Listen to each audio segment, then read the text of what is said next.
खबर आ रही है केरल से, जहां एर्नाकुलम में धमाकों के मामले में एक आदमी ने सरेंडर किया है। पुलिस के मुताबिक मार्टिन नाम का ये शख्स है, धमाकों में शामिल था। उसने सरेंडर किया है और ये कहा है कि वो धमाके में शामिल था।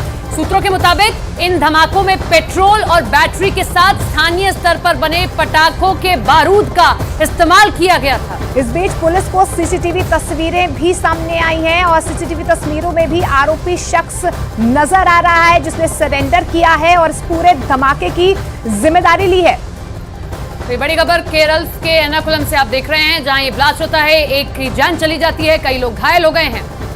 और आनंद हमारे सहयोगी फिलहाल जुड़ रहे हैं। आनंद, ये जो शख्स है मार्टिन, इसकी क्या भूमिका फिलहाल नजर आ रही है इस पूरे धमाके में?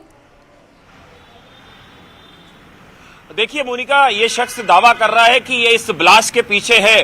बता दें कि ये उसी समुदाय से आता है जिस ईसाई समुदाय की प्रार्थना सभा वहां पे चल रही थी।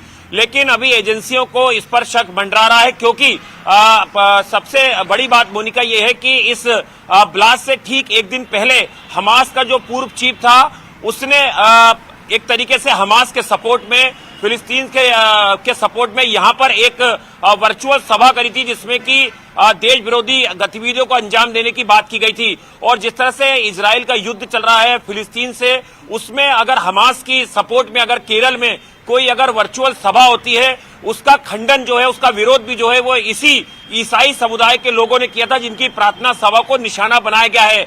जो एजेंसी के सूत्र बता रहे हैं कि जिस प्रार्थना सभा को निशाना बनाया गया, जिसमें करीबन 2000 लोग शामिल थे, उसमें कई ऐसे नागरिक भी थे जो यहूदी विचारधारा से प्रभावित है या यहूदी थे।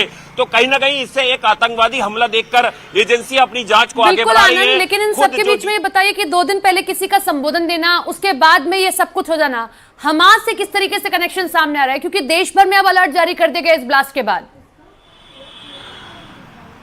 देखिए बिल्कुल सपना, अगर आप इसे देखें तो इसके तार बिल्कुल जुड़ते नजर आ रहे हैं, क्योंकि देखिए केरल में जिस ईसाइयों की प्रार्थना सभा पर हमला किया गया, उसी ईसाई समुदाय के लोगों ने इस बात की निंदा करी थी कि किस तरह से हमास को महिमा मंडित किया जा रहा है केरल में।